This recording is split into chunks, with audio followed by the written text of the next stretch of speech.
Alexis, il était quoi, t'as pas dit? Il m'a appelé le matin.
L'école de la médisance. En vérité. Mais ne médisons-nous pas comme on respire? Et n'est-il pas présomptueux de vouloir enseigner aux Londoniens un art qu'ils pratiquent déjà avec tant de maîtrise? Je crois même reconnaître parmi nous ce soir certains virtuoses en la matière. Mais écoutez notre comédie, gentils élèves. Et toi aussi, William, écoute. Vous serez diplômé si vous le méritez.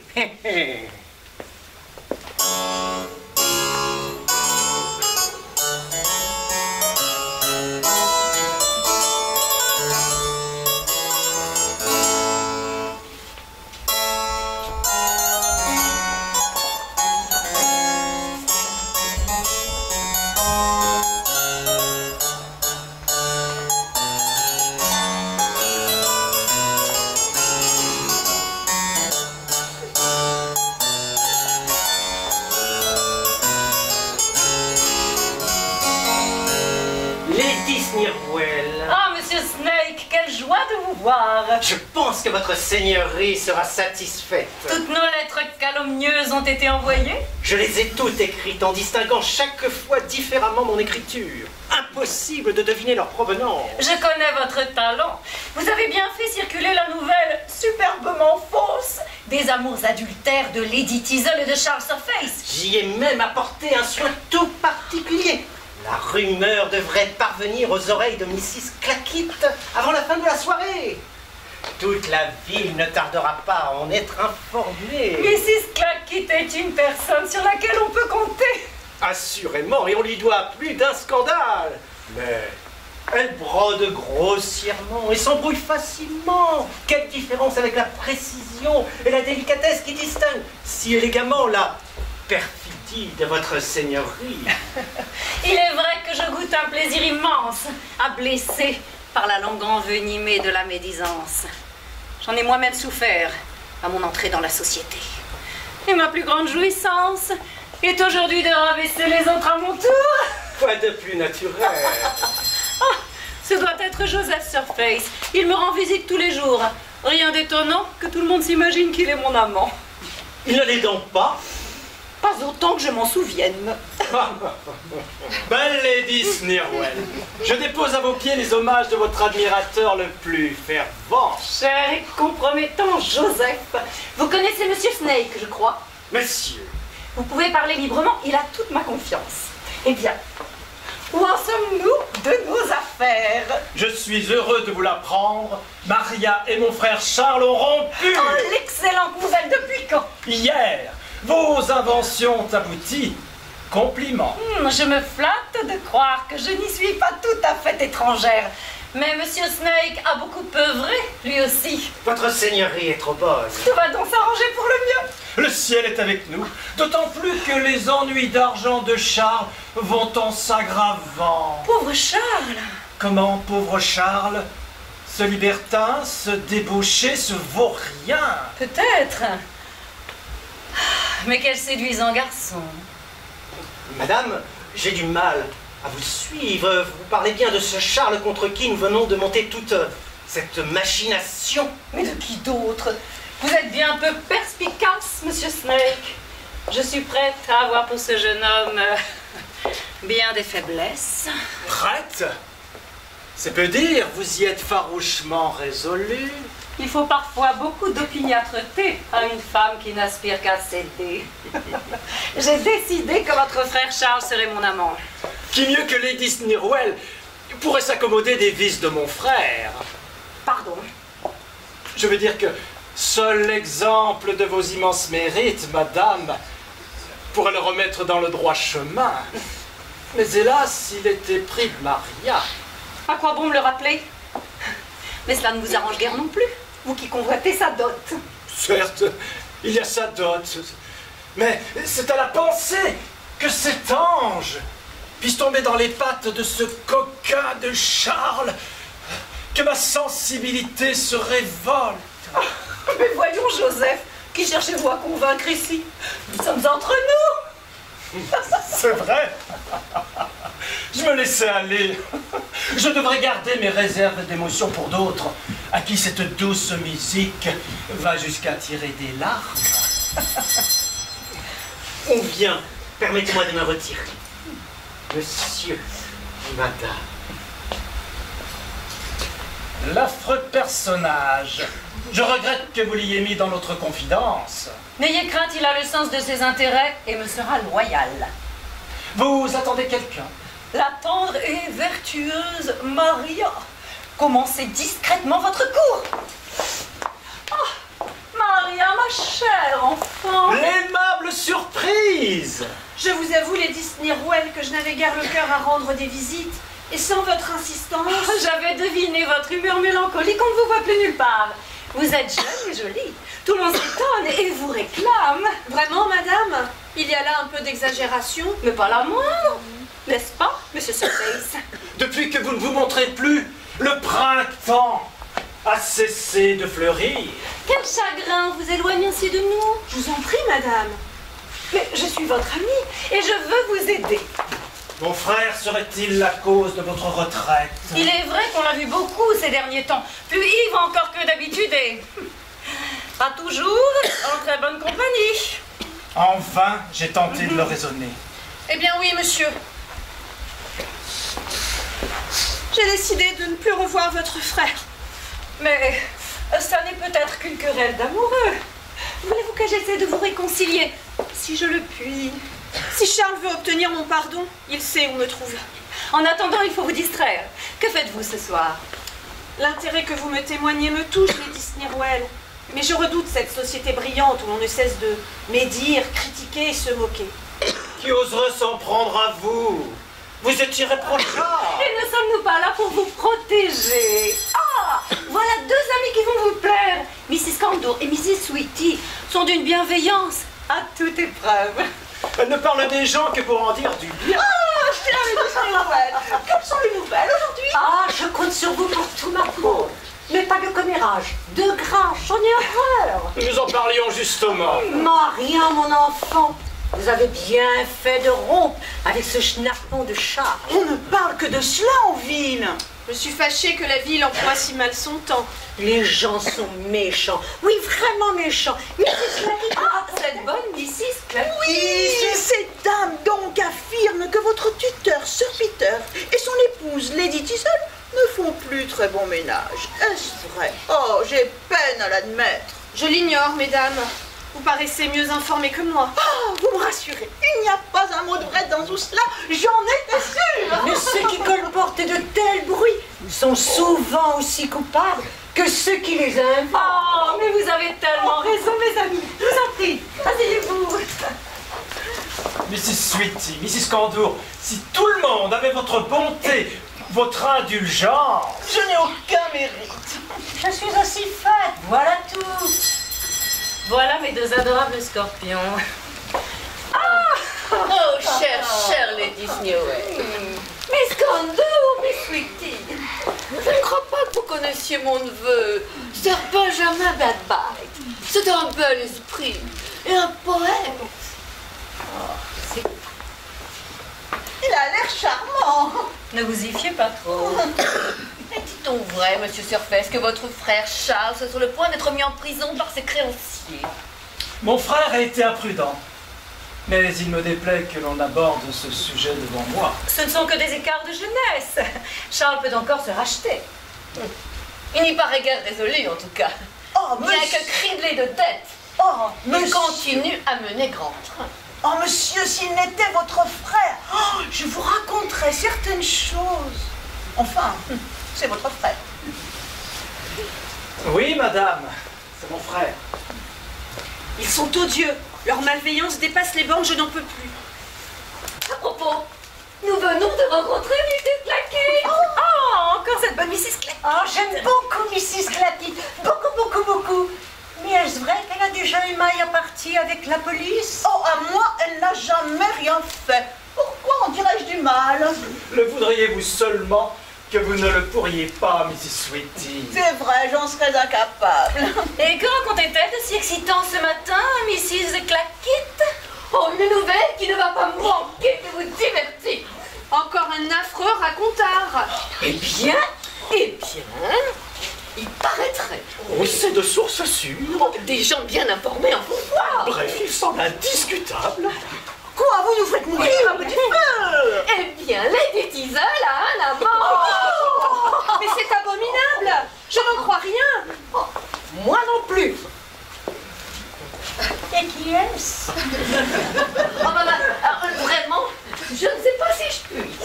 Il faut avouer que c'est assez embarrassant. Mais la nouvelle ne sortira pas d'ici. Une tombe. Je suis une tombe. Faut-il encore que l'on salisse quelqu'un de nos amis? Ah, pour vous, monsieur Surface, plus qu'un ami. Je n'ose comprendre. Non. Ce serait... Hélas, oui, votre incorrigible frère Charles, encore lui. Tout cela est faux. Joseph, dites-leur que c'est faux. Charles est si faible. Mais c'est impossible. Maria, vous êtes jeune et impressionnable. Après tout, peut-être a-t-on déformé quelque peu les faits. On raconte tellement de choses. Mais il n'y a pas de fumée sans feu. Enfin, il y a au moins quelques écarts. Comment peut-on faire pleurer de si beaux yeux? Je ne pleure pas. Joseph, emmenez donc Maria faire quelques pas dans le jardin. Un peu d'air lui fera du bien. Je préfère ne pas en entendre davantage. Venez, ma chère. À la droite.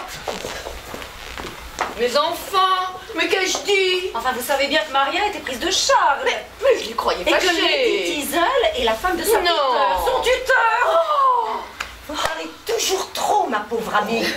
Bon, eh bien, je ne dirai plus rien. Ainsi, Lady Teasel serait la maîtresse de ce vaurien de Charles. Vous pensez que cela dure depuis longtemps? Mais enfin, quand Charles prend une maîtresse, il pense déjà à la suivante. C'est la première fois, n'est-ce pas, que l'on prête un amant à Lady Teasel? Oui, elle a bien su cacher son jeu. Car enfin, des amants, pourquoi n'en aurait-elle pas? Elle n'est pas si mal, après tout. Comment la trouvez-vous? Charmante, assurément. Oui, assurément. Et peut-être un peu superficielle, non? Un je ne sais quoi d'indéfinissable trahit en elle la modestie de ses origines. Elle est commune, mais appétissante. Comme une fille d'auberge. Déguisée en lady Et son rire! Irritant de sottise. et d'affectation. Avez-vous entendu dire, vous aussi, qu'elle s'enivrait seule dans son cabinet de toilette? On m'a dit qu'elle trichait au whist. Et quand on l'invite, il vaut mieux mettre sous clé les objets précieux. Oh, mais tout cela serait pardonnable si elle ne traînait pas tout le monde dans la boue! Pour se venger, sans doute, d'en être sortie. Disons-le, elle est infréquentable. Disgracieuse! Stupide! Ridicule. Sur le tapis. Lady Teasel, quelle bonne surprise.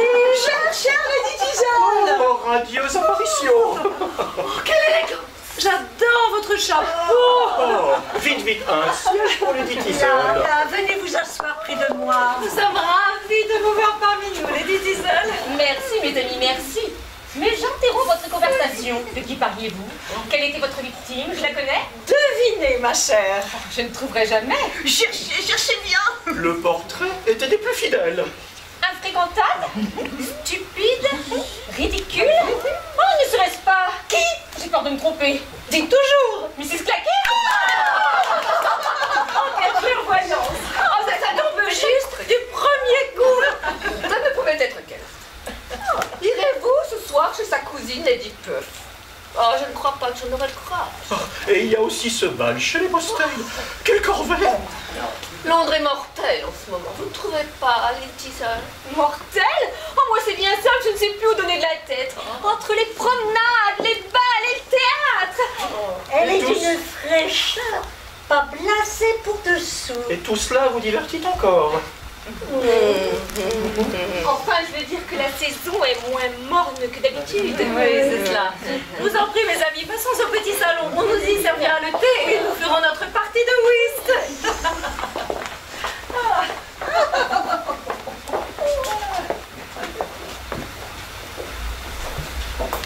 Ils sont partis. N'en suis pas fâchée. Vous n'aimez guère la société, n'est-ce pas? Je déteste tous ces mondains. Vous prenez tout trop au sérieux. Est-ce un défaut? À leurs yeux, pas aux miens. Pourtant, vous semblez très à l'aise dans ces salons. Oh, je n'y parais que très rarement.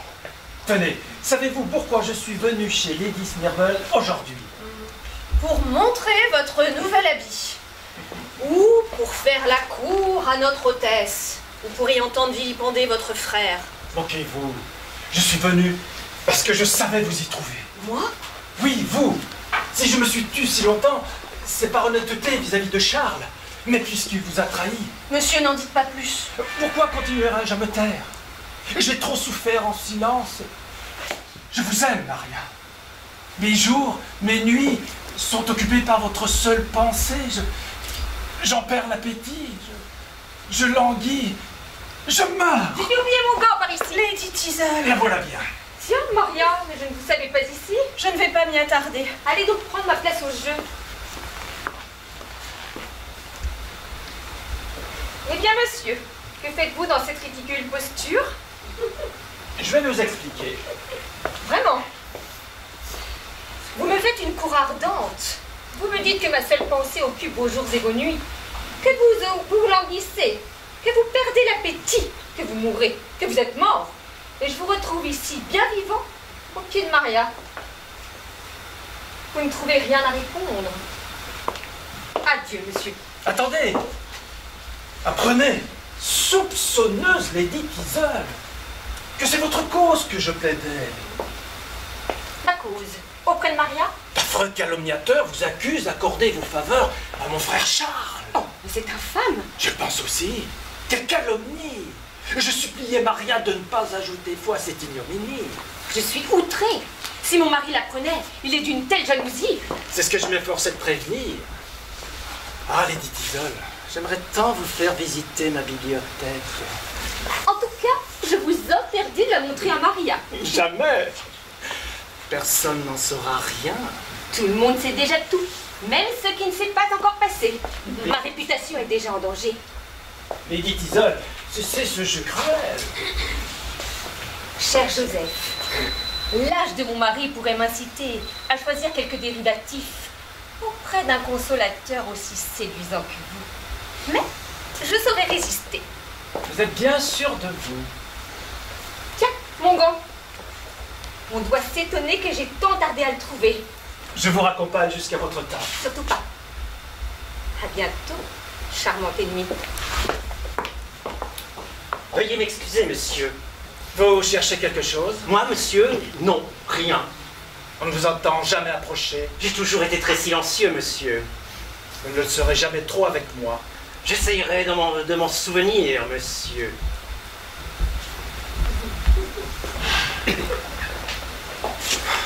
Eh bien, mon cher Joseph, votre petite tour dans le jardin avec la jeune héritière a dû faire avancer vos affaires. La petite sotte soupire encore pour Charles. Comment l'en blâmerais-je? Mais je compte sur vous pour lui changer les idées. Je parviendrai.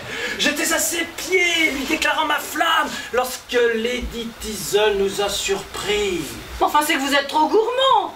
Est-ce Maria ou Lady Teasle que vous voulez? Les deux. Voyez-vous ça? Il me faut faire de l'une ma maîtresse et de l'autre mon épouse. Ah, décidément, Joseph, vous me plaisez. Moi, je ne veux qu'une seule chose, votre frère Charles. Et je l'aurai. Persévérons donc, servant mutuellement nos causes. Vous brouillerez la situation, et moi je jouerai du sentiment comme d'un violon. Sans négliger le précieux concours de l'irremplaçable Snake. Cette canaille, Encore une fois, qu'avez-vous à craindre de lui? Il est à ma solde. je le trouve suspect. Tenez, je suis sûr qu'en ce moment il nous espionne. Eh bien, qu'attendez-vous pour le confondre? Vous voyez? Votre seigneurie a-t-elle encore besoin de mes services? Non, ça ira pour aujourd'hui, monsieur Snake. Mais soyez là demain. Nous aurons d'autres lettres à écrire.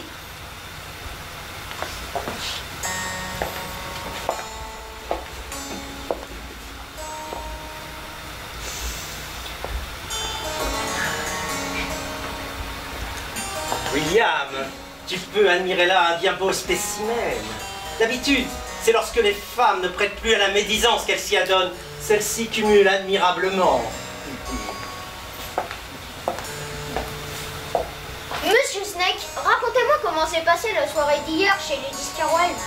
Le souper fut comme tous les soupers à Londres. D'abord du silence, puis un bruit de parole qu'on ne distingue pas. Ensuite des plaisanteries dont la plupart sont insipides. De mauvaises nouvelles, de faux raisonnements, un peu de politique et surtout, il y a beaucoup de médisance. N'est-ce pas Sir Peter qui arrive? Le mari de la belle Lady Teasle. Tu as raison, c'est bien lui. Mais je te trouve bien indulgent avec Lady Teasle. Sa beauté ne doit pas te faire oublier sa frivolité. À tout à l'heure, le devoir m'appelle.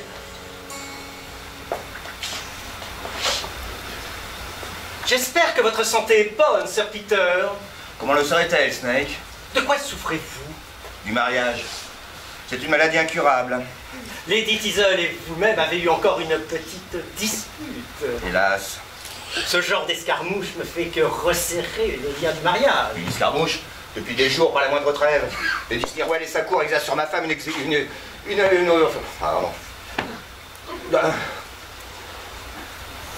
influence néfaste. Et elle excite contre moi. Et pour couronner le tout, Maria, ma pupille, refuse obstinément tous les prétendants que j'y présente sous prétexte qu'elle est amoureuse de ce vaurien de Charles.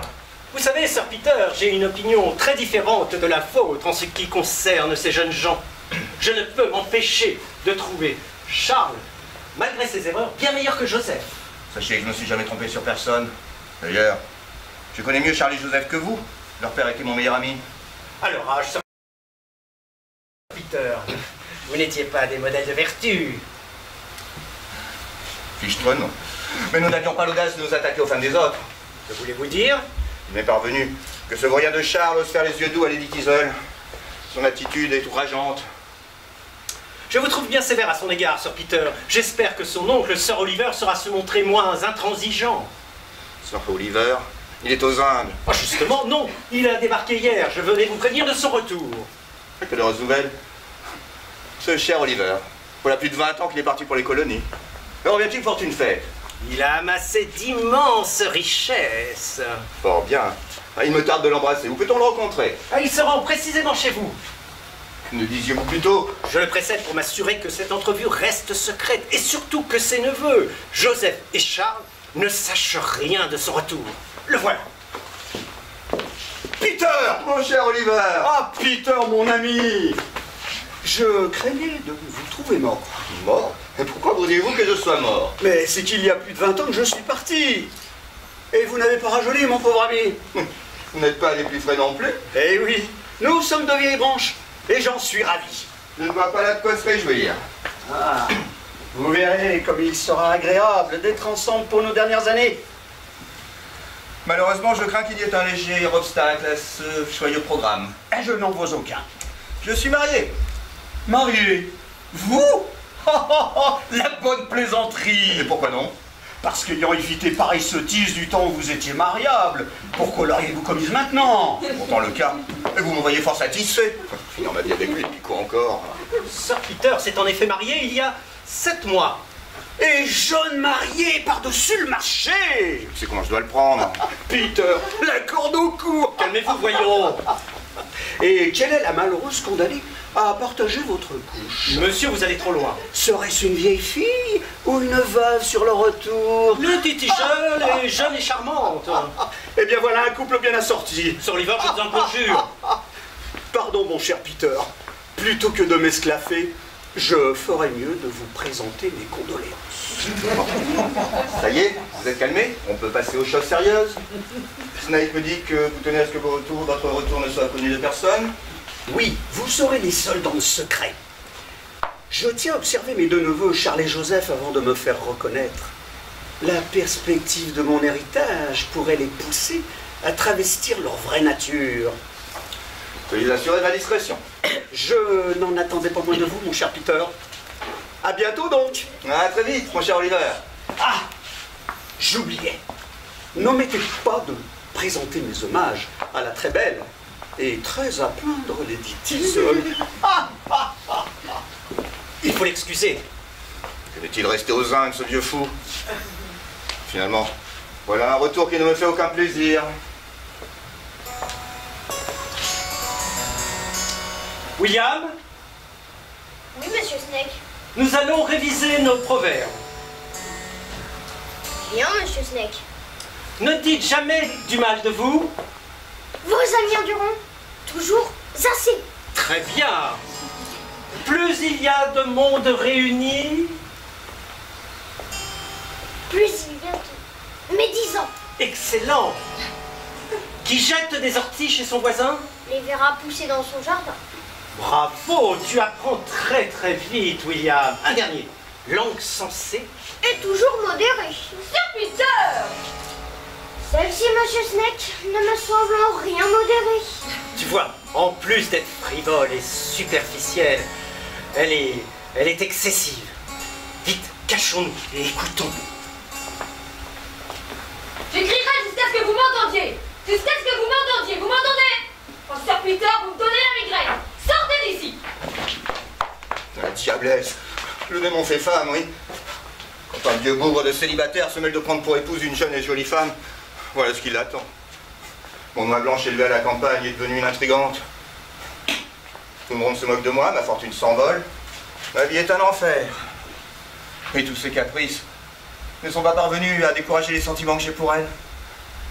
Dieu merci, elle ne sait rien de ma faiblesse. Sir Peter, pourriez-vous m'accorder quelque attention? En avez-vous jamais manqué, mon enfant? Non, vous m'en avez toujours manifesté beaucoup. Trop même, quelquefois, en Je- voulant décider de mon bonheur. Je sens que l'on va encore récriminer. Qu'y a-t-il donc, ma pupille tyrannique? Eh bien voilà, j'ai une faveur à vous demander. Dites toujours. Je voudrais quitter Londres, Pour aller où? m'enfermer au couvent. Mais que me comptez-vous là? Je ne peux continuer à mener la vie à laquelle je suis contrainte. Qui vous contraint? Mon tuteur. Moi? Mais je vous encourage à vous amuser. Et s'il ne m'amuse pas, moi, de m'amuser, me blâmez-vous de ne point goûter les futilités que vous-même fuyez? Pas une jeune fille à marier. Moi non plus, mon tuteur. Nous y voilà.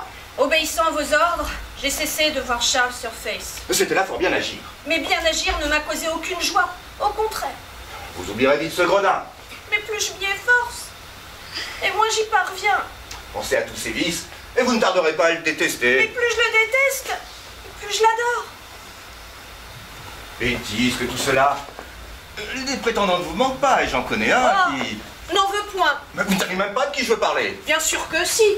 De votre horrible Joseph. Joseph, horrible. Mais que lui trouvez-vous d'horrible? Tout. C'est le fiancé idéal. Eh bien, que l'avez-vous épousé alors? Pertinente. Et puis Joseph n'est pas Charles, et cela suffit à me le rendre haïssable. Ah, si vous continuez dans votre obstination, Eh bien c'est ça, enfermez-moi au couvent.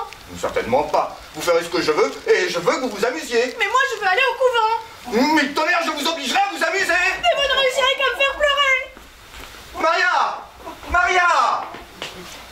C'était trop brutal. Sir Peter! Celle-là, maintenant, me voilà bien lotie. Eh bien, Sir Peter! Passez-t-on, je vous prie. Je prendrai le ton qui me plaira et j'agirai de même. Tenez le coup pour dit. Méfiez-vous, Lady Tissel. Des menaces. Vous m'amusez. De nos jours, une femme d'un certain rang n'est tenue de rendre de compte à personne et surtout pas à son mari. Ah oui. Ainsi donc, l'autorité d'un mari est chose démodée de nos jours. Exactement. Et si vous vouliez exercer quelque autorité sur moi, Plutôt que de m'épouser, que ne m'avez-vous adopté, c'eût été plus de votre âge. Voilà qui est aimable. Quoi qu'il en soit, madame, si je ne puis éviter votre odieux caractère, du moins je voudrais ne pas avoir à subir vos folles dépenses. Mes folles dépenses? Auriez-vous oublié quelle était votre condition avant de devenir ma femme? Non, je ne l'ai pas oublié. La situation n'était guère enviable. Sans cela, comment me serais-je résolue à vous épouser? Voilà qui est aimable. Vous étiez moins fière la première fois que je vous ai vu. Jeune fille sans dot, vous rabaudiez quelques torchons au coin de l'âtre. Il me semble que vous exagérez à plaisir. Pas tellement. Vos seules distractions étaient de dessiner des robes de bals imaginaires, au pied des bals où vous n'alliez pas. Où voulez-vous en venir? À vos exigences d'aujourd'hui. Car aujourd'hui, il vous faut votre carrosse, 3 lacs poudrés et une paire de chevaux blancs pour parader. En vous donnant mon nom, voilà, madame, ce que j'ai fait de vous. Eh bien, il ne vous reste plus qu'une dernière chose à faire. Vous rendre veuve, je suppose. C'est vous qui l'aurez dit. Esquisse nature. Bon, notre dispute quotidienne touche à sa fin. Puis-je me retirer? Pour aller rejoindre Lady Stirwell? Et alors? Quelle belle relation. Quand je pense à tous ces bavards qui gravitent autour d'elle. Ce sont des gens très en vue et qui savent défendre leur réputation. Au détriment de celle des autres, je les déteste. Ils vous ont rendu aussi méchante qu'eux-mêmes. Charmant. Je ne vous demande pas de m'accompagner puisque mes amis vous déplaisent tant. Qu'irais-je faire au milieu de tous ces beaux esprits? Ne serait-ce qu'empêcher la compagnie de vous prendre pour cible. Vos oreilles vont teinter, Sir Peter, elles vont teinter. Et voilà. Elle me m'attaque toujours, mais avec tellement de charme. Et là, je l'ai souvenu trop tard. Ce qu'il y a de terrible dans la vieillesse. Ce n'est pas tant de vieillir que de se croire encore jeune.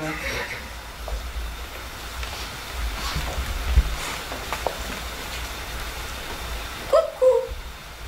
Qui est là? Devinez. Cette voix douce. Je rêve. Serait-ce la même Lady Teasel? En souhaiteriez-vous une autre, méchant? Comme vous voilà, soudain, d'une excellente humeur. Vous aussi, j'espère.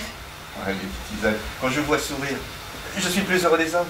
Vous êtes si aimable quand vous ne grognez pas. Cela vous rajeunit. Lady Teasel. Tenez, je ne sais ce qui me retient de vous embrasser. Moi non plus, Lady Teasel, moi non plus. Plus tard. J'aurais besoin de 200 livres. C'était ce que j'étais venue vous demander tout à l'heure, mais vous êtes montré si grognon. L'argent file si vite. Alors, ce baiser? Il me coûte cher. 200 livres. Marchanderiez-vous mes douceurs? Non, je ne peux rien vous refuser. Mais voilà vos 200 livres. Merci. Et maintenant, puis-je réclamer mon dû? Tenez, posez-le là, votre baiser. Cruel. Vous n'êtes économe que de vos faveurs. Oh, il faut toujours que vous me reprochiez quelque chose. Non, non. Si vous le vouliez, nous pourrions former le plus heureux des couples. Il n'en tient qu'à vous, Sir Peter. Alors, convenons de ne plus jamais nous dire de choses désagréables. Jamais, jamais? Plus jamais. Bien sûr, il faudra que vous appreniez à contenir vos humeurs. Vous avez une voix qui, dans les aigus très chères, devient facilement irritante. Ma voix serait toujours aussi suave. Cher Sir Peter, si vous ne me faisiez trop souvent perdre patience. Bon, non, je vous répondais déjà. Parce que vous m'accusez à tort. Mon amour, une fois lancé, plus rien ne vous arrête. Pour radoter sans même vous en apercevoir. Vous êtes plus excitée et énervante qu'un moustique. Je suis un moustique, vous êtes un vieil ours. Votre arme me surprendra toujours. Voilà, ça recommence. Arrêtez-vous, vos cœurs. Après vous. S'il vous plaît. Oh, plus un mot. Finalement, je me demande si ce que l'on raconte au sujet de Charles et vous n'a pas quelque fond de vérité. Et que raconte-t-on, je vous prie? Beaucoup de choses, madame, beaucoup de choses qui ne sont pas de nature à plaire à un mari. Vous en avez trop dit ou pas assez. Sir Peter, je vous assure que je n'accepterai pas que vous m'accusiez sans preuve. De toute façon, ma décision est prise. Je demande le divorce. Oh, mais quelle bonne idée. Voyez comme quoi nous pouvons être du même avis. Adieu, madame. Oh non, à bientôt, devant le juge.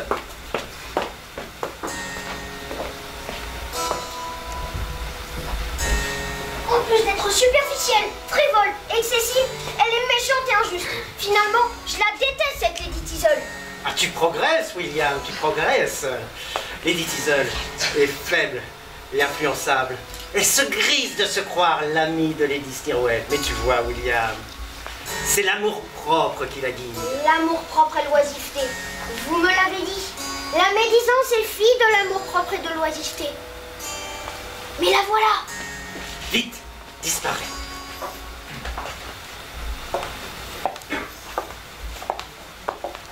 Je ne vois pas Charles. On ne le voit plus nulle part.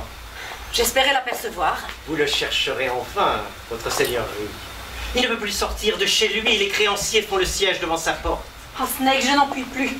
Êtes-vous sûr que nos mensonges ont atteint leur but? Absolument. Sir Peter est convaincu que Charles a voulu séduire sa femme, Lady Teaser. Étrange système, que d'en être réduite à faire du mal à celui qu'on ne voudrait qu'aimer. N'est-ce pas votre façon d'aimer, Lady Snirwell?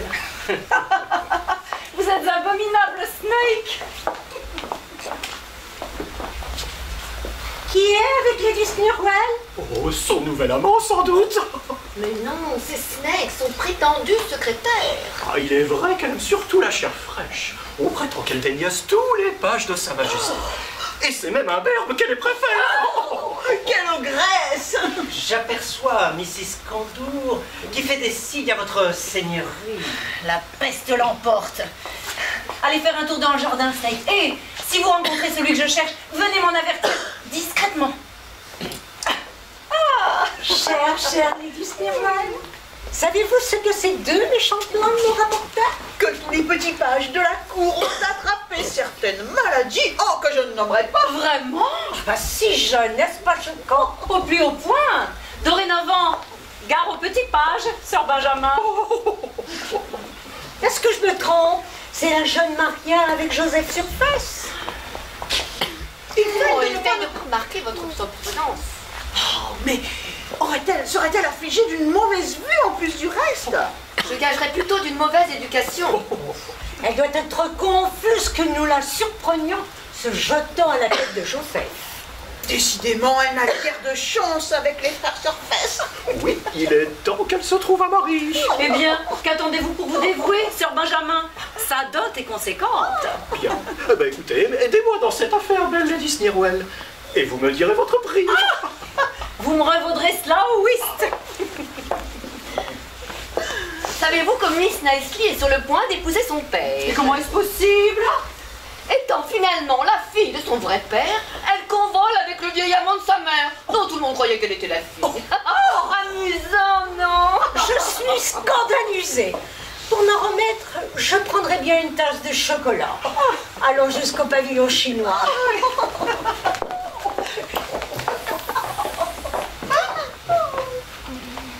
Mais lâchez-moi! Attendez-moi, Maria. Ma flamme vous laisse-t-elle à ce point insensible? Mon cher Joseph, je n'y vois pas si clair dans mes sentiments. Au moins me donnerez-vous quelque espoir? En ai-je le droit? Je vois bien que vous brûlez toujours pour ce libertin de Charles. Ne me tourmentez pas! L'honnêteté et la sincérité plaident bien mal la cause d'un amant, puisqu'on leur préfère le mensonge et la dissipation. Ce n'est pas parce que vous accablez votre frère que je vous en aimerai davantage. Pardonnez ces paroles amères qui ne me ressemblent guère. N'en parlons plus. Et vos amis sont là? Ah, ils nous ont certainement vus. Je ne suis pas d'humeur à leur faire des sourires. Restez, si leur conversation vous amuse. Non, non, je vous raccompagne jusqu'à votre chaise.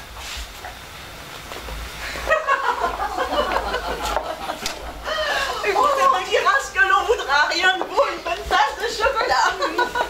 Eh bien, moi, je n'aime plus que le thé. Oh, bah que ne feriez-vous, Mrs. Rampry pourrait à la mode? Oh, bah, sur ma vie, je ne saurais pas plus me passer de thé que du sermon du révérend chaque dimanche. C'est que vous avez du goût pour les purges, ma tante. Tiens, n'est-ce pas Lady Teaser? Si, et avec une nouvelle parure. Oh, pauvre Sir Peter, elle le mettra sur la paille. Oh, mes amis! Ce début de printemps m'étourdit. Oh, Lady Teaser a l'âme bucolique. Et ne fit-elle pas toujours proche de la nature? Je me suis laissé dire que les tables et la basse-cour n'avaient pas de secret pour elle. Silence, silence, silence, silence. Je réclame le silence. Épigramme dédié à Lady Teaser.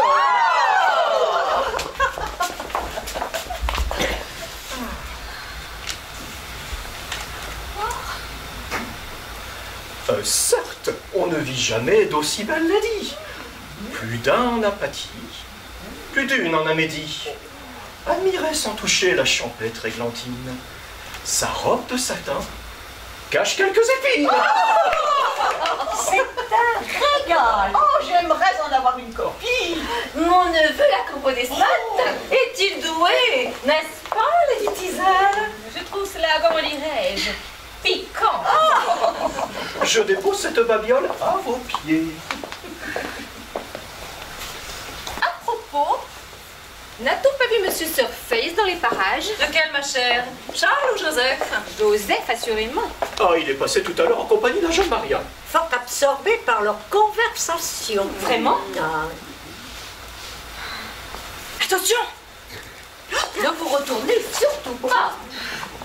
Vous me faites peur. L'insupportable bavard de Georges Gossip vient de paraître à l'horizon. Oh, Dieu nous protège. Oh, c'est au-dessus des forces. Transformons-nous en statue de sel! Que fait-il? Il a l'air de chercher quelqu'un. Mais il cherche toujours quelqu'un.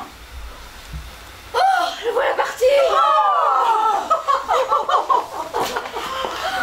Ai-je la berlue? Est-ce une apparition de cauchemar qui s'enverse là devant mes yeux terrifiés? Mais non, c'est Mrs. Evergreen. Mais non, ce n'est pas elle. Ou alors il lui est arrivé quelque chose. Ah, certes, il lui est arrivé quelque chose, et quelque chose de très grave. Quoi, un chagrin d'amour? Ah non, pire, la soixantaine. Allons, allons. Elle a tout juste 62, 63 ans. Oh, et rendons-lui justice, elle n'en paraît guère plus de 70. J'aurais, mais je vous en veux de me faire rire. Ah, cher Joseph, enfin vous daignez nous rejoindre. Lady Teasel s'inquiétait de votre absence. Vraiment, Lady Teasel? Je m'inquiétais seulement de ne pas vous voir. Que vous l'ayez remarqué me flatte déjà.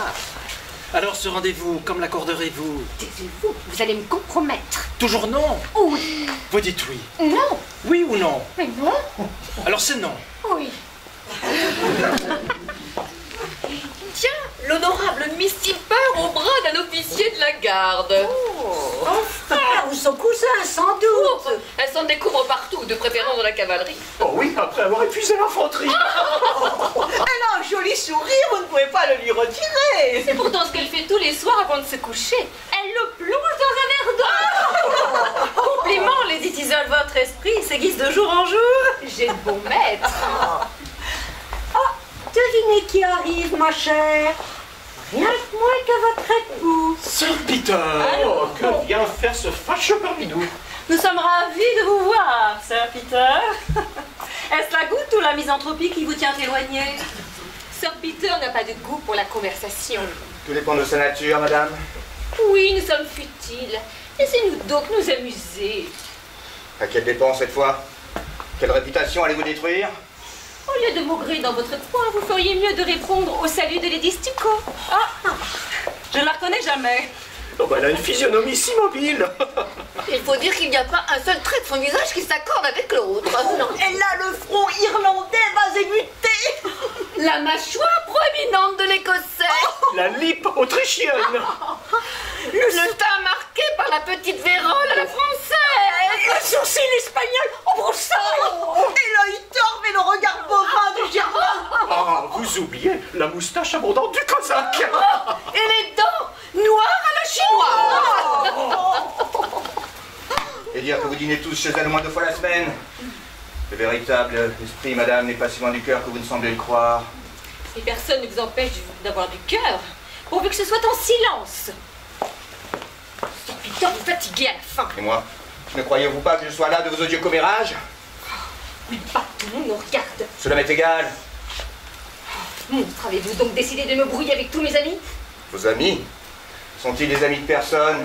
Ils vous dénigrent comme les autres, plutôt que vous avez le dos tourné. Je ne vous le pardonnerai pas. Heureusement, vous m'avez promis le divorce. Peut-être, madame, mais pour l'instant, vous êtes encore ma femme et je vous ordonne de rentrer à la maison avec moi. Si je vous obéis, c'est uniquement pour mettre fin à cet esclandre. Sir Peter, je me vengerai. Mes amis, à bientôt. Je suis consternée. Demain, chez vous, 4 heures. Quoi, vous viendriez? Je viendrai. Eh bien, madame. Me voici, monsieur. À l'aimable tête-à-tête en perspective. Au moins, vous ne direz de mal de personne. Laissez cette occupation méprisable aux imbéciles, aux dépravés et aux douairières rongées par les horreurs. Mesdames, monsieur, je vous libère de ma présence, mais je vous laisse ma réputation en pâture.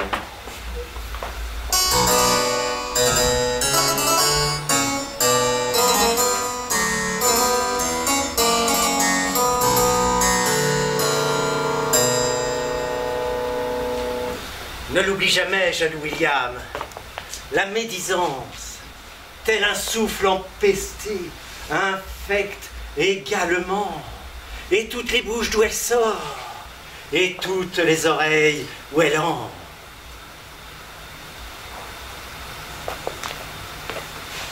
J'ai l'impression que Sir Peter ne cherche même pas à échapper à la mauvaise réputation que lui font tous ces merveilleux hypocrites.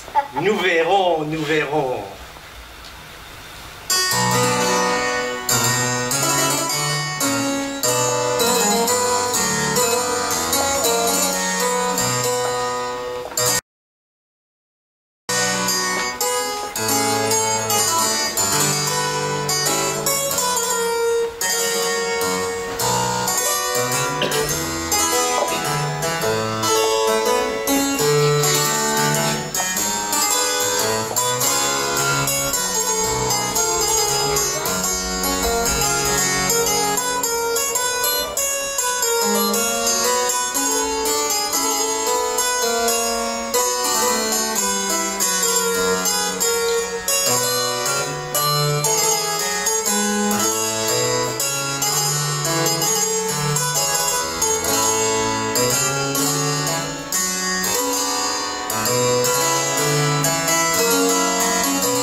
Sans prétention, j'ai mauvaise réputation. Je me démène, je reste quoi? Je passe pour un je ne sais quoi. Je ne suis pourtant de tort à personne, en sur mon chemin de petit bonhomme. Mais les braves, y'en avait pas que, l'on suit une autre route que. Non, les braves, j'en avais pas que, l'on suit une autre route que. Tout le monde me dit de moi, sauf les muets, ça va de soi.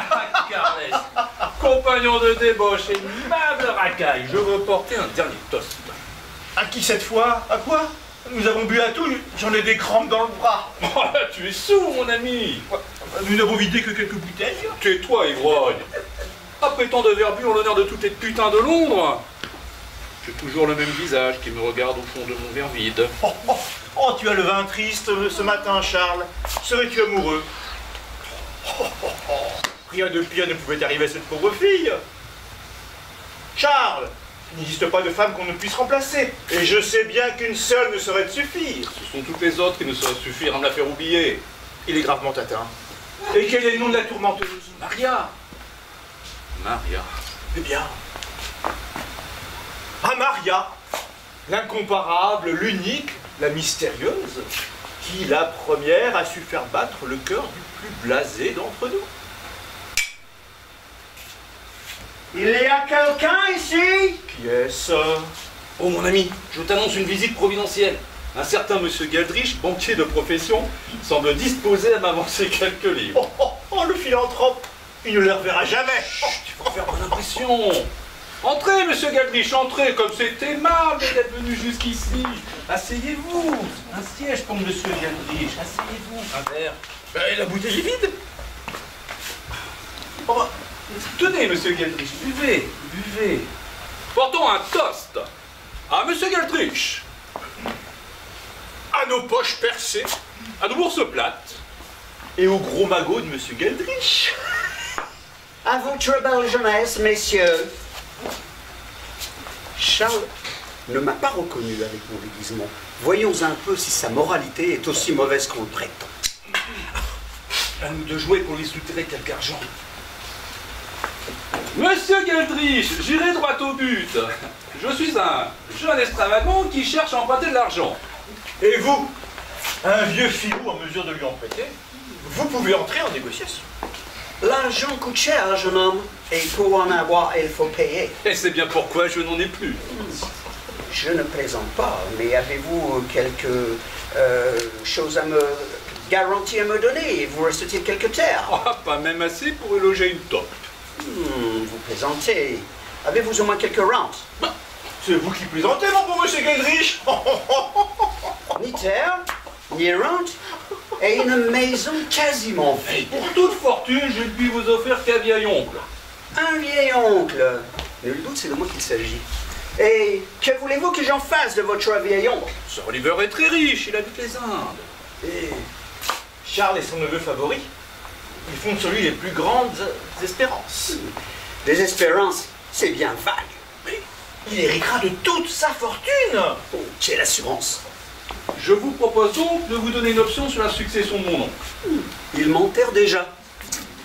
Et n'avez-vous rien dont vous puissiez disposer? Voyez-vous encore quelque chose? Quelques belles pièces d'argenterie. Vos confrères m'en ont dépouillé depuis longtemps. Juste au ciel. Des draps brodés, des nappes de dentelle et de brocart. Envolez tout ça. Le trousseau de sa mère. Peut-être alors quelques reliures anciennes, des éditions rares. C'est mis à poussière. Il a tout liquidé. Quel vandale! Mais j'y pense. Aimez-vous les vieux tableaux? J'ai là une chambre pleine de mes ancêtres. Vous n'envisageriez tout de même pas de vendre vos ancêtres? Tous, au plus offrant. Oh, vos grands-oncles et vos grands-tantes? Et mes grands-pères et mes grands-mères, je vous offre ma famille au grand complet. Profitez-en, c'est une affaire.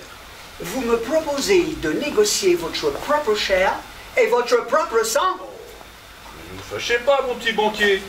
Après tout, lorsqu'un homme est ruiné, n'est-il pas naturel qu'il demande assistance à ses parents?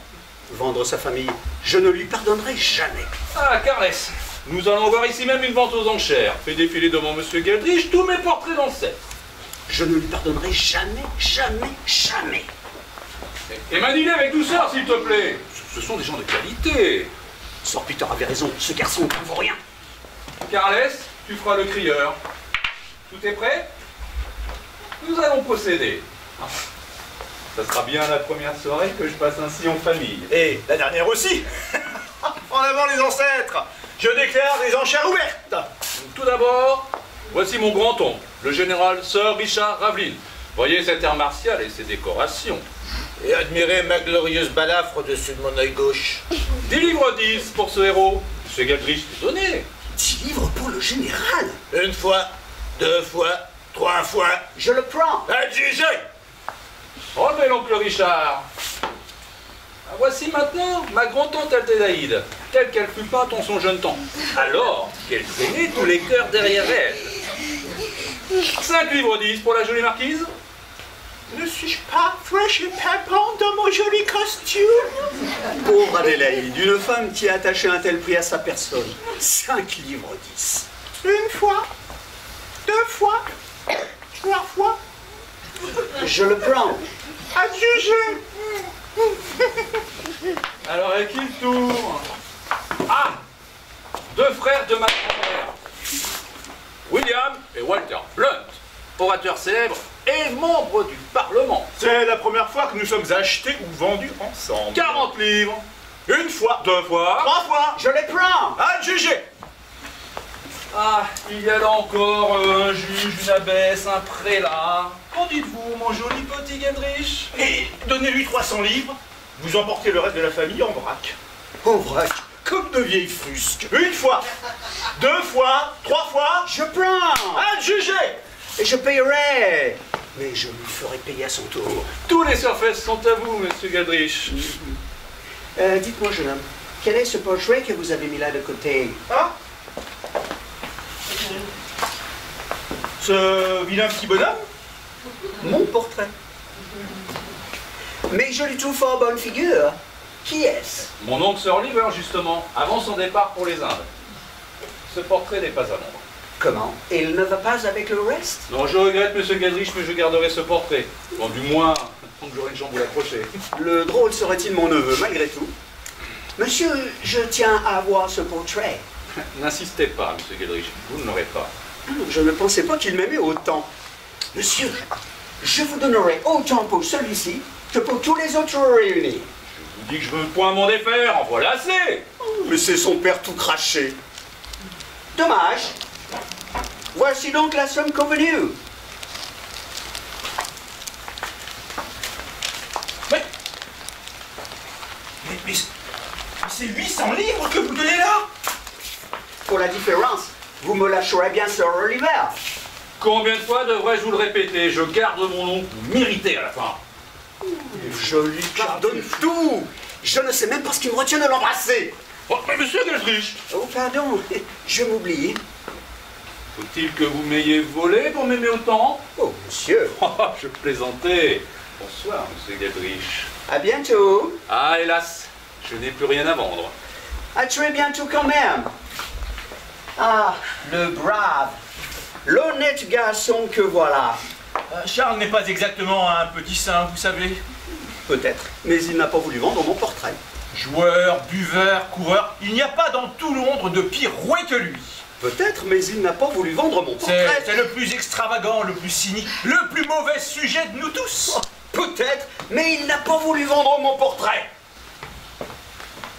Oh, 800 livres! Oh, j'apprécie enfin ma famille à sa juste valeur. Au revoir, messieurs, au revoir, mesdames. Je suis le plus humble et le plus obligé de vos serviteurs.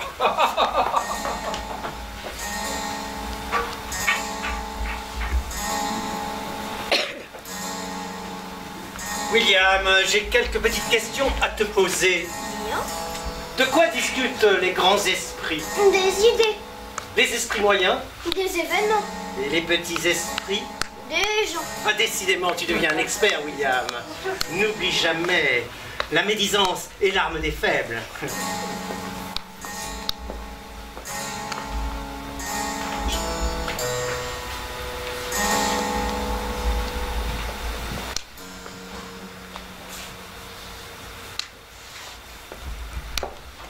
Vous? Moi. Enfin! Je l'espérais presque plus. Pardonnez-moi, je suis en retard. Mais Sir Peter me rend la vie de plus en plus difficile. Vivement le divorce. Pauvre petite Lady Teazle. Se voir à tout propos si injustement soupçonné, suivi, surveillé, c'est trop humiliant. Surtout que je puis attester de l'innocence absolue de mon cœur. Mais ma chère, c'est justement cette innocence-là qui vous perd.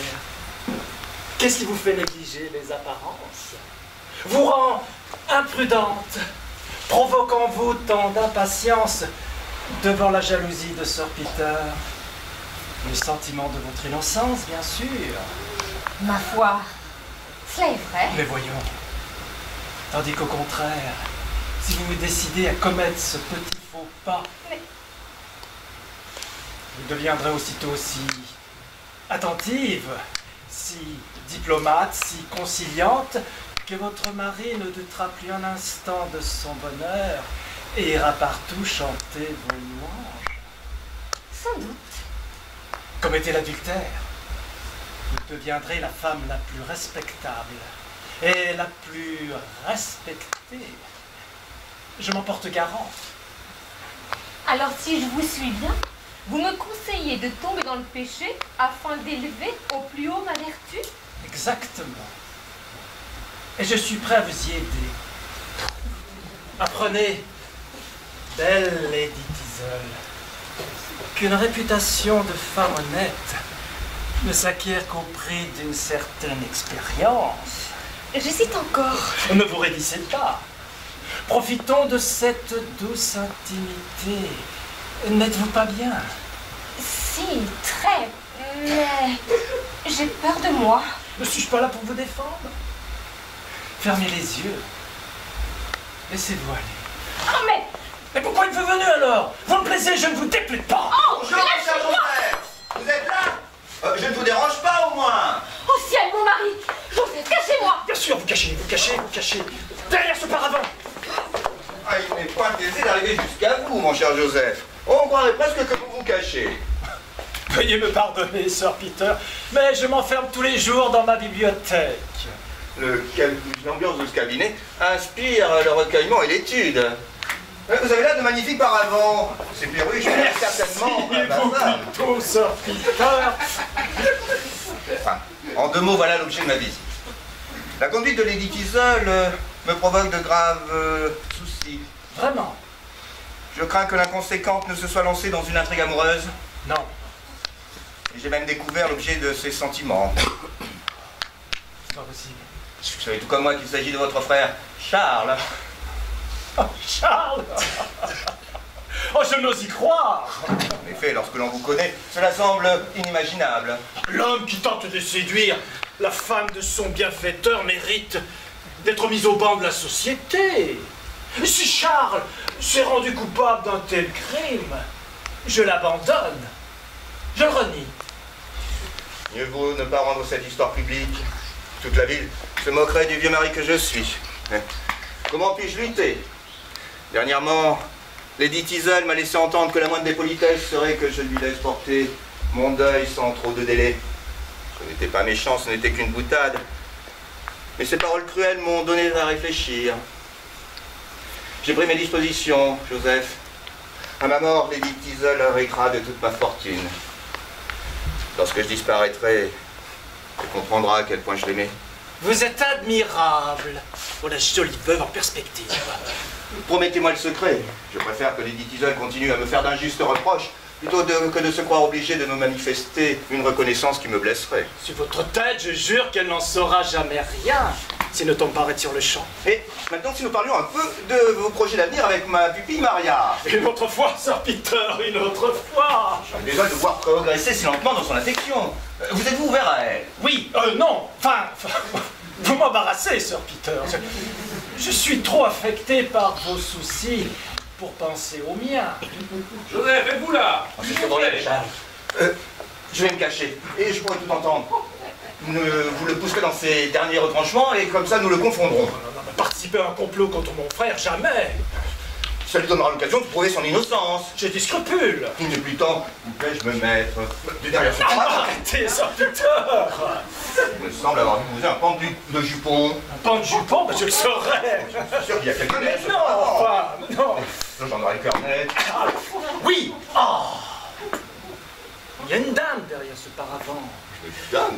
La galanterie m'obligeait à ne pas vous le révéler. Polisson, va. Qui est-ce? Oh. Une petite modiste française pour qui j'ai eu quelques faiblesses. Il paraît qu'elles sont très bonnes. Par ici. Mais... Oh, une petite modiste française. Ne vous montrez surtout pas. Joseph, est-ce le moment de l'échapper? Reste vous êtes. Et n'oubliez pas de pousser Charles dans ses derniers retranchements. Oui, vous restez où vous êtes. Et à l'occasion, vous présentez une modiste française? Oui. Bonjour, mon frère. J'espère que je n'interromps pas quelques galants entretiens. Vous avez encore besoin d'argent. Bon, c'est pas le motif de ma visite, je doute fort que vous m'en prêtiez. J'étais venu vous demander de transmettre un message de ma part à Maria. Vous savez bien qu'elle ne veut plus vous voir. À quoi bon insister? Il puis seulement que sa froideur me désespère. Comment osez-vous lever les yeux sur elle après vous êtes si mal conduit envers son tuteur? Qu'ai-je encore fait?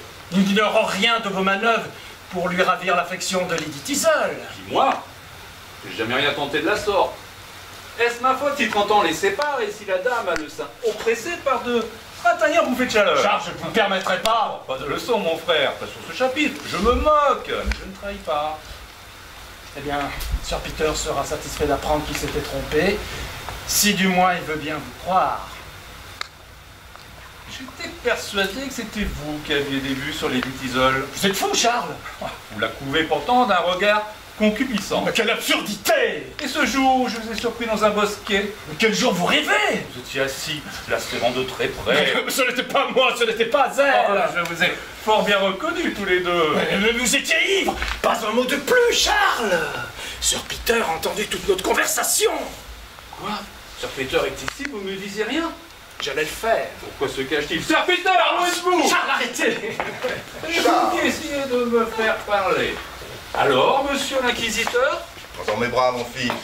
De la sorte n'est pas digne de vous. C'est vrai, je vous en demande pardon. De même que je vous demande pardon de vous avoir soupçonné injustement. Qui est-ce encore? Sir Peter, je suis désolé, il va me falloir abréger cette aimable conversation. Une urgence, sans doute. Allez, mon frère, allez. C'est qu'il s'incruste. Il y a si longtemps que nous nous sommes vus. Sir Peter, pas un mot sur la petite modiste française. As-tu besoin de me le recommander? Je reviens. Ah, Charles, finalement, vous n'êtes pas aussi mauvais. Vous devriez fréquenter davantage votre frère. Joseph a toutes les qualités. Ah, certes, certes. Il me semble déceler une légère pointe d'ironie dans votre ton. Votre frère n'est pas non plus ridiculement austère. Ne condamne-t-il pas l'inconduite chez les autres avec la plus grande sévérité? Je me démange de lui parler de petite modiste française. Non. Charles, voulez-vous rire un peu de votre frère? Rire gentiment, sans malice. Eh bien, rions, Sir Peter, rions. Mais lorsque je suis arrivé, il était en tête-à-tête avec une charmante demoiselle. Joseph Folatran. Non. Mais tenez-vous bien, il s'agissait d'une petite modiste française. Ça alors? Et le plus beau dans l'histoire, c'est qu'elle n'a pas quitté cet appartement. Oh, mais où est-elle? Et quand je dis cet appartement, cette pièce, devrais-je dire. Oh, cherchons-la. Vous me promettez de ne pas le répéter. Ah, promis. Derrière ce paravent. Oh, je veux la voir. Charles, vous m'avez promis. Je vous ai promis de ne pas le répéter. Pas de ne pas regarder. Charles. Je brûle d'impatience. Moi aussi, mais... Voilà, Charles, Joseph qui revient. Eh bien, justement, plus une minute à faire. Vous en prenez la responsabilité. Lady Teasle. Avec quelle bonne surprise. Teasle, de la fausse découverte. Eh bien, Sir Peter, voici la plus charmante petite modiste française que j'ai jamais vue. Mais vous avez certainement quantité de choses à vous dire. Sir Peter, c'est un très malheureux concours de circonstances. Je suis prêt même impatient de me justifier. Ne vous donnez pas cette peine, monsieur. Sir Peter, la tendresse que vous avez exprimée à mon égard m'a beaucoup touchée. Quant à ce fourbe aux paroles de miel, il me paraît si méprisable. Sir Peter, vous savez bien que... Vous êtes un misérable. Sir Peter, la main sur le... Au diable de vos beaux sentiments. Sir Peter! Sir Peter!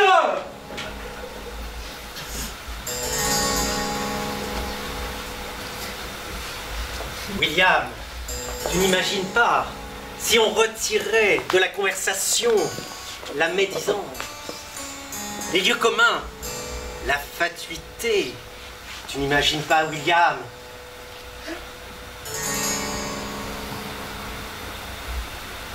Le silence!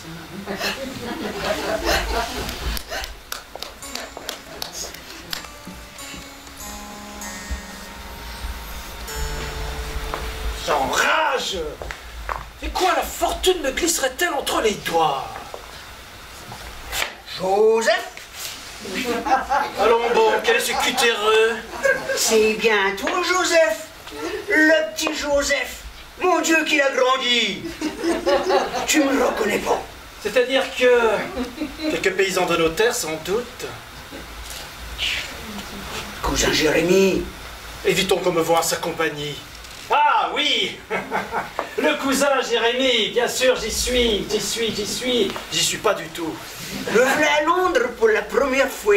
Mon Dieu, quelle grande ville c'est! Elle est grande, en effet. Pas assez, cependant. Quel lourdeau! Je voulais te voir avant de mourir, Joseph.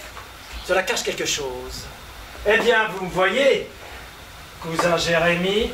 Le petit Joseph que je faisais sauter sur mes genoux. Je sens qu'il va me demander de l'argent. Je suis un vieil homme, Joseph, seul et sans ressources. Nous y voilà. Dans le besoin le plus extrême. Vous m'envoyez profondément peiné. Hélas, mes moyens ne me permettent pas. Quel accueil!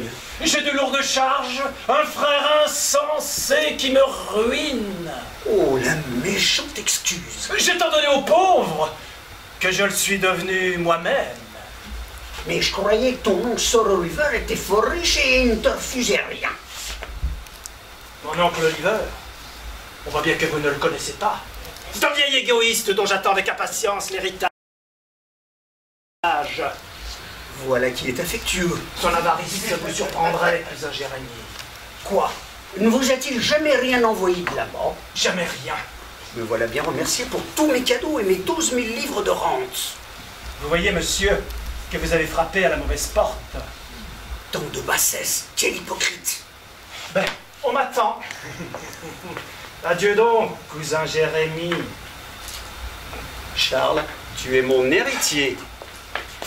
J'étais également venu pour vous annoncer le retour de votre oncle, Sir Oliver. Adieu, cousin. Sir Oliver de retour. Enfin une bonne nouvelle. À moi les pierres précieuses, les trésors de l'Orient, à moi la richesse.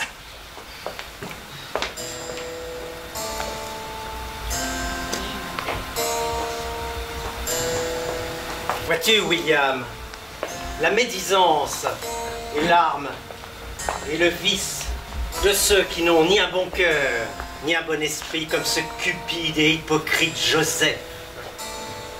Mais ça ne lui réussira pas forcément. Vous me l'avez dit. Tel s'endort médisant se réveillera calomnié. Nous verrons, nous verrons. Voilà revenir notre bande de persifleurs préférés. Vite, disparaissons. Je n'ai aucun détail sur ce qui s'est passé. Moi non plus. Mais je flaire le doux parfum du scandale. Ah, Mrs. Crabtree, Sir Benjamin. Aussi vite que l'on accourt, on est sûr d'être remboursé par vous, mesdames.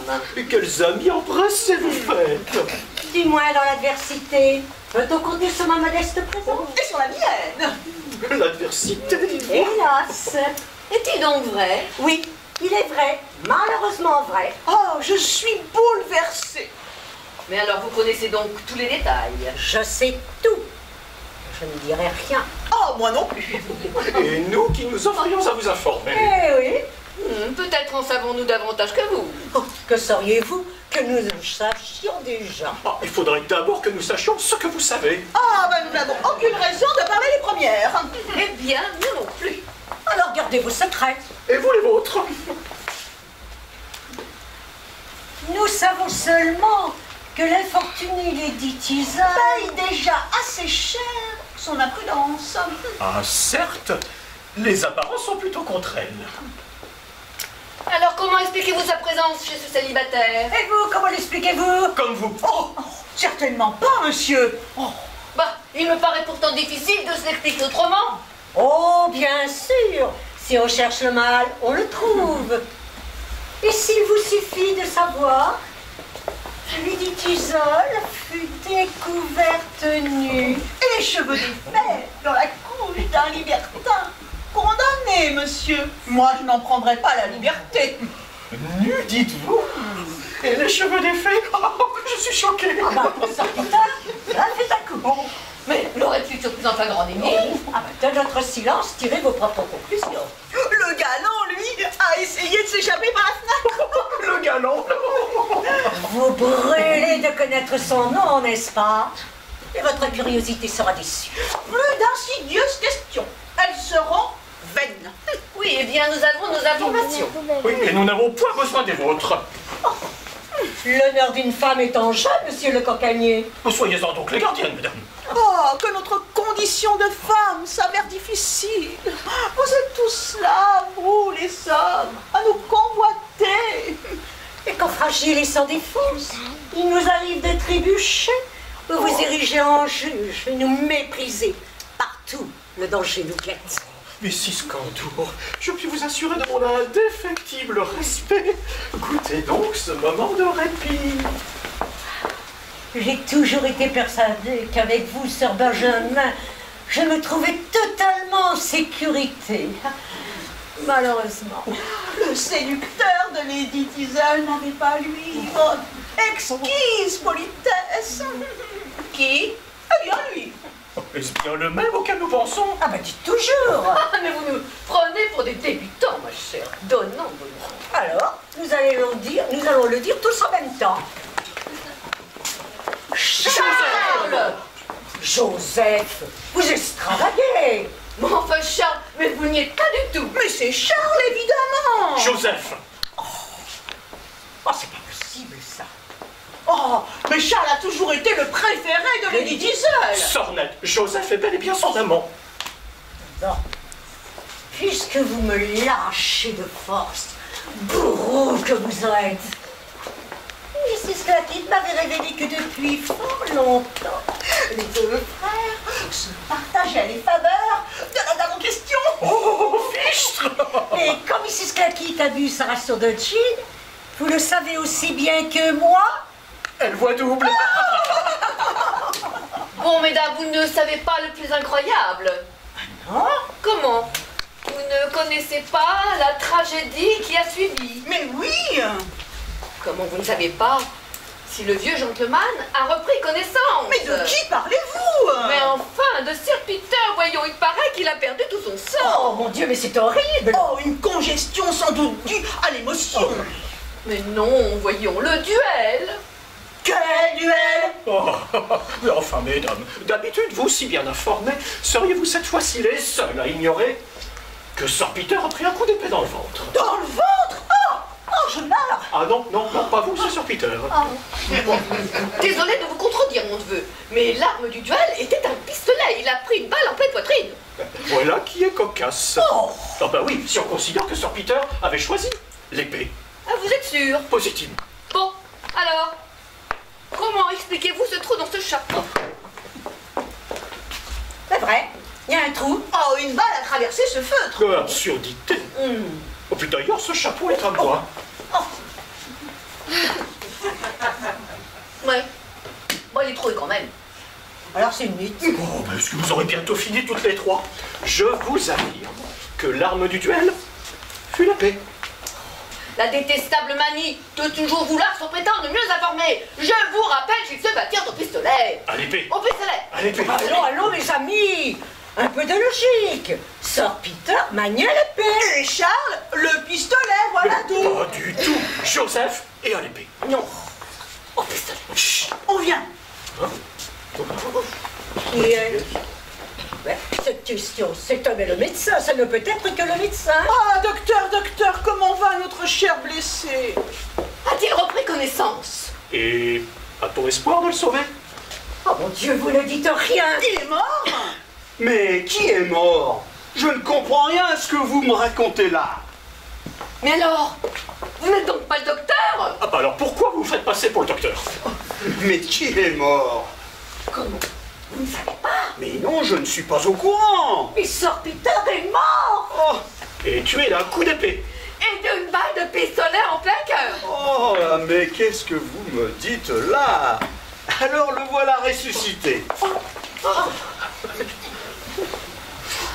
Oh, Sir Peter, je suis ravie de voir que votre santé est bonne. Oui, et que vous êtes indemne, oui. Du moins au physique. Oh, pour le moral, nous compatissons de tout cœur. Mais je ne vois pas Lady Tisol. Serait-elle souffrante? Mais pourquoi veulent-ils que quelqu'un soit malade? Lady Diesel se porte à merveille. Je me porte à merveille. Allez donc présenter vos doléances ailleurs. Bon, eh bien, mes compliments donc, et à plus tard. Allons, mes amis, repartons.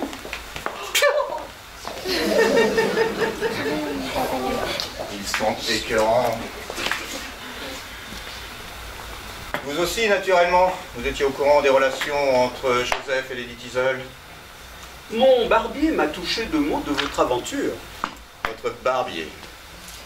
Eh bien, votre barbier n'aura plus jamais l'occasion de vous narrer quelques piquantes anecdotes dont je ferai les frais. Lady Diesel doit quitter cette maison. Oh. Je la renvoie à son père. Fichtre, ça ne traîne pas avec vous, mon vieux. Ah, je vous reconnais bien là, Peter. Un vieux célibataire, tout comme moi. Je ne vois là rien de réjouissant. Vous verrez comme l'amitié peut être réconfortante à la fin d'une vie. Certes. D'ailleurs, c'est Certes. décidé. Je viens m'installer ici. Cette maison est beaucoup trop grande pour vous tout seul. Et j'ai décidé de prendre le second étage. N'êtes-vous pas content? fou de joie. Sir Peter, serait-ce abuser de votre bonté que de vous recommander mes perruches? Vous savez combien je les aimais. Oh, pardonnez-moi, j'ignorais que vous eussiez un visiteur. Ce n'est que mon vieil ami Sir Oliver. Sir Oliver, enfin, je n'osais plus espérer vous connaître. Vraiment, madame? Sir Peter m'a si souvent parlé de vous.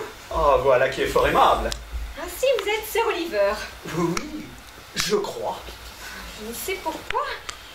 Vous allez me trouver ridicule, mais c'est comme si je retrouvais un ami très cher. Permettez-moi de vous embrasser. Et volontiers. J'aurais aimé qu'elle soit toujours aussi affectueuse avec moi. Je vous imaginais très différent. Ah, que voulez-vous, madame? 20 ans en colonie, cela compte double pour un homme. Navré de vous décevoir. Oh non! Au contraire. Je me trouve en face d'un gentleman, dans sa maturité, certes. Certes. Mais de belle prestance, l'œil vif, avec un air de vigueur et de santé que pourrait lui envier n'importe quel jeune homme. Jolèse, elle essaye de vous amadouer. Je sais faire la part des choses. Il n'empêche, je suis votre cadet, et vous ne voulez jamais en convenir. Une flatterie, le voilà tout ramolli. Comme je regrette, Sir Oliver, de vous connaître si tard et en de si pénibles circonstances. Moi aussi, madame, je me faisais de vous une toute autre idée. Je suis loin d'être parfaite, il s'en faut de beaucoup. Et même davantage. Et si j'ai fait du mal, c'est bien sans le vouloir. J'en suis bien punie. Dans la retraite que l'on m'impose, j'aurai tout le loisir de méditer à mes erreurs et de m'en repentir. Je vais faire mes adieux à la maisonnée. Je vous reverrai avant de monter en voiture. Quelle délicieuse créature! Bon, vous n'arrivez pas à vous aussi vous laisser prendre à ces simagrées. De nous deux, mon vieux, c'est plutôt vous qui vous y êtes laissé prendre. Et je dois admettre que vous aviez des excuses. Oui. Et tout d'un coup, je me demande si par votre maniaquerie, votre maladresse, votre avarice... Ah, je vous en prie. Je me demande si vous n'avez pas pris à rebours cette chose délicate, imprévisible, tout en subtile nuance qu'est une femme. Je vais avoir tous les torts maintenant. Lady Tison ne semble manquer ni de cœur ni de sincérité. Une coquine qui se rendait chez son galant. Et alors, vous ne prétendiez tout de même pas la tenir enfermée? J'aurais dû. Ce printemps fleurissait votre hiver. Coûteusement. Et alors? N'était-ce pas le moins que vous puissiez faire, vieux grigou? Je commence à en avoir assez de vous entendre parler ainsi, Sir Oliver. Finalement, c'est Lady Tison qui en a eu du courage pour vous supporter aussi longtemps. La planche pourrie, le traître. Hein. Mon oncle! Mon cher oncle! Joseph sous mon toit, c'est le comble. Laissez-moi faire. Eh bien, où est-il? Que faites-vous donc ici, cousin Jérémie? Au diable, ce paysan! N'est-ce pas ce bon Gadrich que j'aperçois? Sir Peter l'équidrit-il? Eh oui, mes gaillards, Dieldrich, le cousin Jérémie et votre oncle Oliver ne sont qu'une seule et même personne. Oncle Oliver, c'était donc vous? Le banquier écossais, Sir Oliver. Mon bienfaiteur! Mon bienfaiteur! Je vous déshérite. Bravo. Quant à toi, mauvais garçon, c'est mon tour. Savez-vous, Peter, que le drôle m'a vendu toute sa famille au même prix que de la porcelaine ébréchée? Eh bien, déshéritez-moi, mon oncle. Ça m'empêchera pas de vous inviter de venir boire ce soir. Et vous aussi, Sir Peter. Et toi aussi, Joseph, si le cœur t'en dit. Maintenant que tu n'as plus besoin de jouer la comédie. Je t'ai déjà pardonné, Joseph. Oh, diable, nos ancêtres!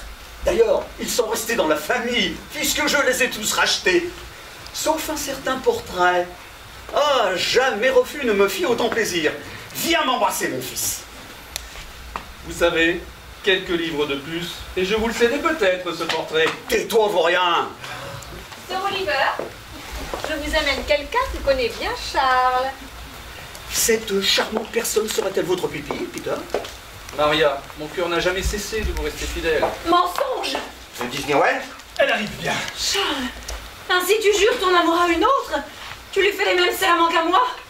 Tout est joué de ma crédulité. Ingrat! Je ne comprends pas, madame, je vous connais à peine. Eh bien, explique cela, si tu le veux. Que sont ces lettres? Des mots d'amour, des engagements, des promesses de mariage. Mais c'est faux! Pourtant, c'est bien votre écriture. Oh mon Dieu!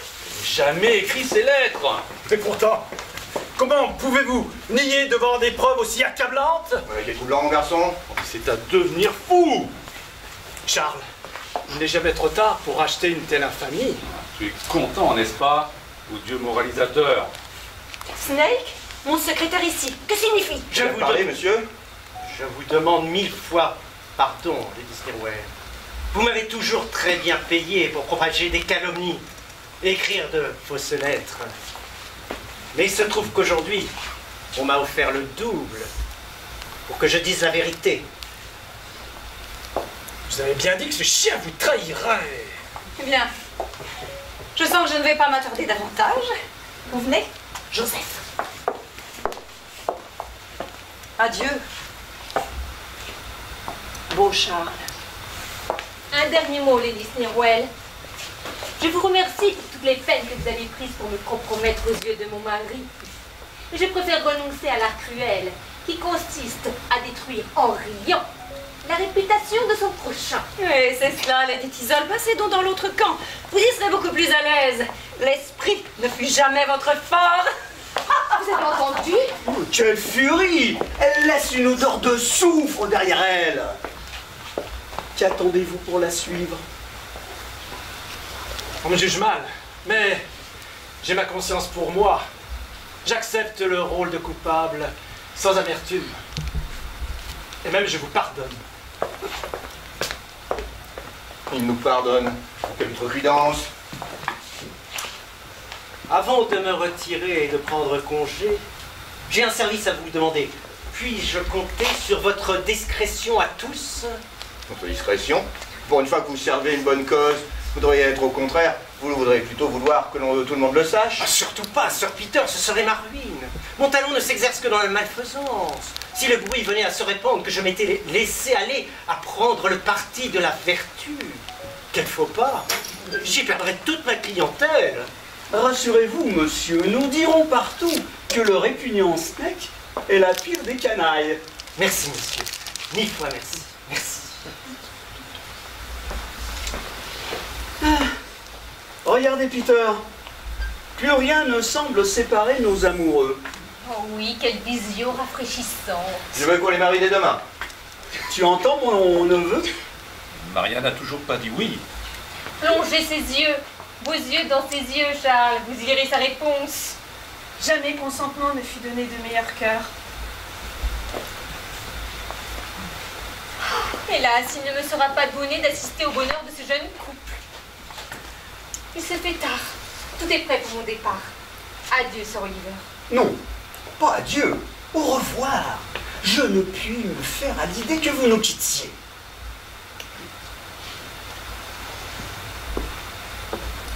Adieu, Sir Peter.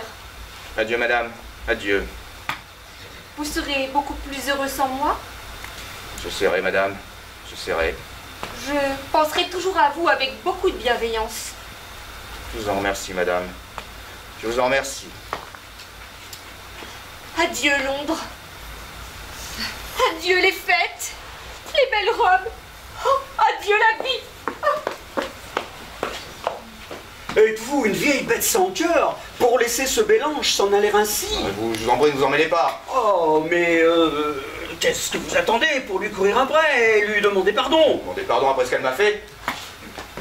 C'est votre dernière jeunesse qui s'en va ainsi. Vous vouliez que nous restions seuls tous les deux à vieillir ensemble? Faudrait savoir. Toute réflexion faite, plutôt que votre compagnie, je préfère celle de Lady Tisole. D'ailleurs, puisque vous ne vous décidez pas, j'y vais. Comment ça, vous y allez? Je la prends. Je lui offre mon nom. Je l'épouse. Et vous, qu'elle est encore ma femme? Lady Tisole! Lady Tisole! Chatouiller la vanité d'un vieillard et vous réveiller en lui un jeune homme arrogant. Ah, l'amour. Serais-je le seul à vieillir comme un vieux crouton? Il va falloir que je songe à me trouver une petite modiste française. Oh, Sir Peter, c'est trop d'émotion. Je ne sais plus du tout où j'en suis. Vous êtes de retour dans votre maison, madame? Fichez-vous de rester toujours régnant sur le cœur de votre vieux mari. Je vous jure que cette fois, je saurai le mériter.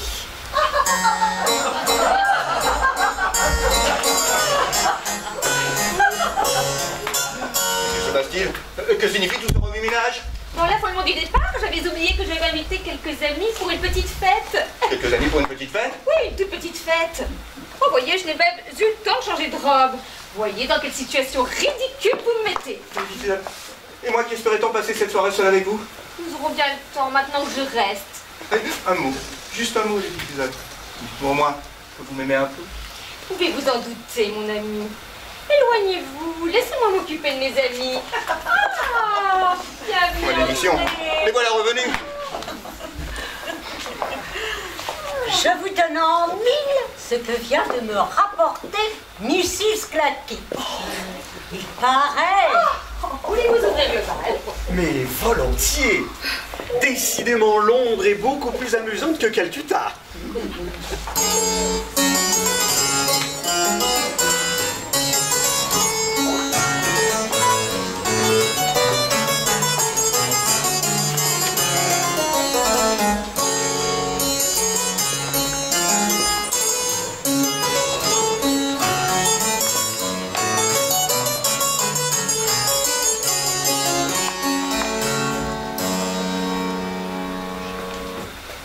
La médisance est un dragon.